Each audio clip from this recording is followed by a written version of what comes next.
Praise the Lord. மீட்பரும் ரட்சகருமாக இயேசு கிறிஸ்துவின் இனித நாமத்தினுடைய அன்பின் வாழ்த்துக்கள். எல்லாரும் எப்படி இருக்கிறீங்க? கர்த்தரை நாம் மகிமைப்படுவதாக. மார்க் எழுதின சுவிசேஷ புத்தகம் 10ஆம் அதிகாரம் 52வது வசனம். Saint mark chapter 10:52. இயேசு அவனை நோக்கி, நீ போகலாம், உன் விசுவாசம் உன்னை ரட்சித்தது என்றார். ஆண்டவருடைய நாம் மகிமைப்படுவதாக. நம் எல்லோருக்குள்ளேயும் ஒரு விசுவாசம் இருக்கிறது. அந்த விசுவாசத்தை நாம் வர்த்திக்க பண்ணிக்கிறோமா, அந்த விசுவாசத்தை இழந்து விடுகிறோமா, விசுவாசத்தை அப்படியே வச்சிருக்கிறோமா என்பதை நாம் தான் தீர்மானிக்க வேண்டும். ஆண்டவர் எல்லோருக்கும் அற்புதம் செய்யக்கூடியவர் தான், எல்லோருக்கும் அதிசயம் செய்யக்கூடியவர் தான். ஆனால் 3 பேர் மரணத்தை குறித்து நம்ம பார்க்கிறோம். அந்த 3 பேரும் மரித்தவர்கள் விசுவாசிக்கவில்லை. ஆனால் மரித்தவர்களுக்காக யாரோ ஒருவர் விசுவாசித்தார். எவர் விசுவாசித்தார்? அவருடைய குடும்பத்தில் அற்புதம் நடந்தது. அருமையான லாசருடைய சகோதரி விசுவாசித்தார்கள், மரியாள் விசுவாசித்தார்கள். அந்த லாசருவை உயிரோடு எழும்ப பண்ணிற்று. நல்ல கிரியை உள்ளவளாய் அந்த இளம் விதவை இருந்தார்கள். அவர்களுடைய வாழ்க்கையில் மிகப்பெரிய ஒரு அற்புதம் நடந்தது. சில நேரங்களில் நாம் எதிர்பார்க்காமலே கர்த்தர் சில அற்புதங்களை செய்வார். சில நேரங்கள் அதிசயங்களை செய்வார். சில நேரத்தில் கண்ணீர் வடித்தாலும் கதறி எழுதாலும் சில அற்புதங்கள் நடக்காது. ஏன் அப்படின்னு சொல்லி பார்க்கும்போது, இயேசு எரிகோவை விட்டு புறப்பட்டு வருகிறார். எரிகோவுக்கு வந்த உடனே அவருடைய சீஷர்கள் எல்லாம் அவருக்கு கூட வந்துக்கிட்டு இருக்காங்க. கூட்டம் அதிகமாகுது. அப்போ திமேயின் மகனாகிய பர்த்திமே என்கிற ஒரு குருடன் வழியிற்கே உட்கார்ந்து பிச்சை கேட்டுக்கொண்டுதான் சொல்லி பார்க்கிறோம். இயேசுவை குறித்து கேள்விப்பட்டு, தாவீதின் குமாரனே நசரேயனாகிய இயேசுவே எனக்கு இறங்கும் என்று சொல்லி அந்த மனுஷன் கூப்பிட்டார். அந்த பர்த்திமேயுடைய சத்தத்தை தேவன் கேட்கிறார்.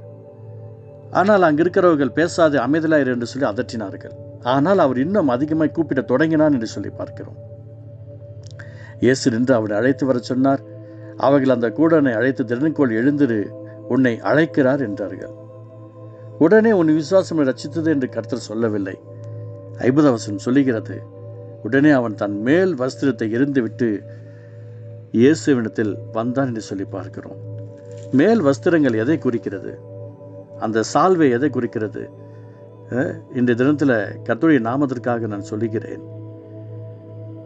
ஆண்டவருடைய நாமத்திற்காக நாம் பிரயாசப்படும் போது அவிசுவாச சிந்தனைகளோடு, அவிசுவாச எண்ணங்களோடு, அவிசுவாச ஏக்கங்களோடு கர்த்தருடைய சமூகத்தில் ஜெயத்தை பார்க்க முடியாது.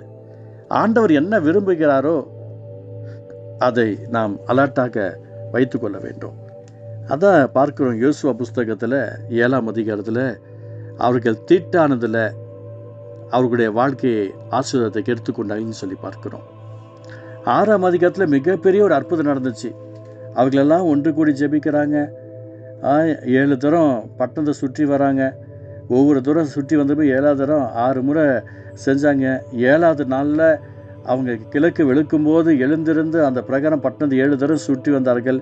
அன்றைய தினத்தில் மாத்திரம் பட்டணத்தை 7 தரம் சுற்றி வந்தாங்கன்னு சொல்லி பார்க்குறோம்.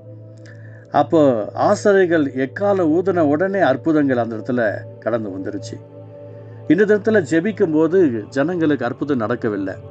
துதிக்கும் போது அற்புதம் நடக்கலை. ஏன் அப்படின்னு சொன்னால், யோசுவா 7ஆம் அதிகாரம் 1 வசனம் சொல்லுகிறது, இஸ்ரவேல் புத்திரர் சாபத்தீடானதிலே துரோகம் பண்ணினார்கள். எப்படி யூதா கோத்திரத்தில் சேராகுடைய குமாரனாகிய சப்தியின் மகன் கர்மிக்கு பிறந்த ஆகான் என்பவன் சாபத்தீடானதில் எடுத்துக்கொண்டான். ஆகையால் இஸ்ரவேல் புத்திரர் மேல் கர்த்தருடைய கோபம் மூண்டது என்று சொல்லி பார்க்கிறோம்.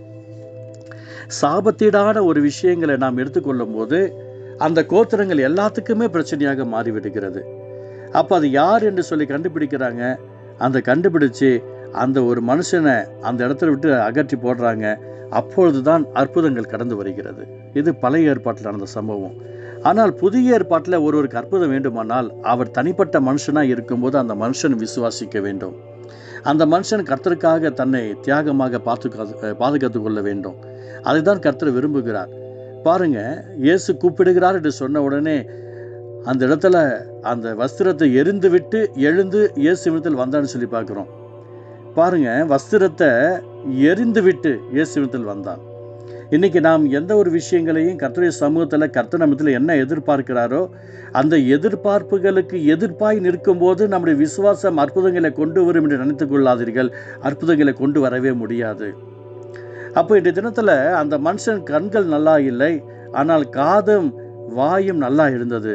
இன்றைக்கி நமக்கு கண்கள் நல்லா இருக்குது, காது நல்லா இருக்குது, வாய் நல்லா இருக்குது, சரீரம் நல்லா இருக்குது. ஆண்டவரை விசுவாசிக்கிற இருதயம் மாத்திரம் நல்லா இல்லை.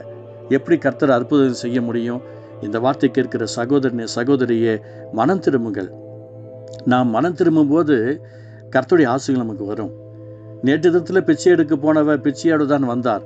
ஆனால் இந்த விதத்தில் பிச்சை எடுக்க போனவர் பார்வை உள்ளவராக வந்தார். எப்படி நடந்ததுன்றது ஒரு குடும்பத்தாருக்கு ஒரு சந்தோஷம் உண்டானது, ரட்சிப்பு வந்தது. எனக்கு அன்பானவர்களே, இந்த வார்த்தையை கேட்கிற உங்கள் எல்லோருக்கும் நீங்கள் விசுவாசிக்கும் போது என்னோட தனிப்பட்ட விசுவாசம் அநேகருக்கு ஆசுதமாக இருக்கிறது போல உங்களுடைய விசுவாசம் அநேகருக்கு ஆசுதமாக மாறும். நீங்கள் விசுவாசிங்க. நீங்கள் ஆண்டோட அன்பை நோக்கி பாருங்கள்.